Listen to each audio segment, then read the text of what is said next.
I had a wonderful experience between trusts at one time when some of the young people decided to steal a car key and go out and steal someone's car, and inside this gentleman's car was $20,000 worth of equipment, of ping pong equipment.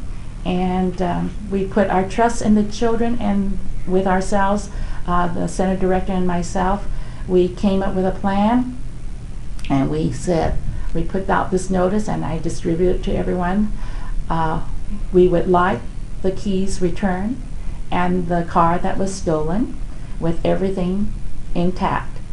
And I will try my very best to keep you from getting into trouble if you promise to return the car and the key to myself or to Gilbert Gong by 5 o'clock on Friday afternoon. I says there will be no questions asked and no charges pressed. We took a gamble, and I went to work early on Friday, and I didn't know what kind of car was stolen. And the interesting thing was they had until 5 o'clock to return the keys. The keys was with someone else, and the car had been parked already at the playground on the street, but I didn't know that at the time. And so later on, about 4 o'clock, the kid says, "Oh, the car's back, the car's back." And I says, "Where?" And they pointed it out to me, and I went over there. And the first thing I did was to touch the hood, and it felt cold. So I knew that it just did not reappear. And then I says, "Okay, I'm proud of you. Now where's my key?" And they said, "Oh, this other fellow's going to bring it to you." Well, 5 o'clock came, and I was getting a little bit nervous. I did not see the fellow.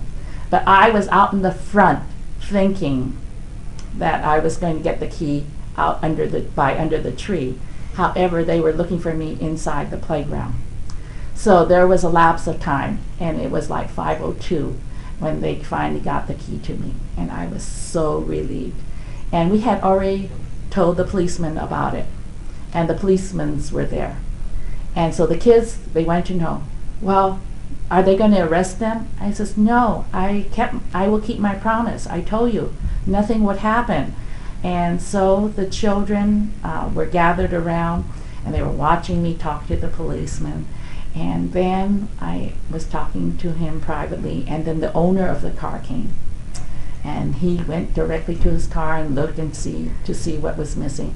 There was a blanket missing and maybe some odd things, but in all, his $20,000 worth of equipment was still there. And that is what was my goal. I didn't want him losing all that because it was not insured. And so the policeman came, and what they were there for was not to arrest the children or to ask any questions, was to take the car off the hit list, or the hot sheet is what they call it, I believe, that it was missing, so that it would not be, anyone driving it would not be stopped.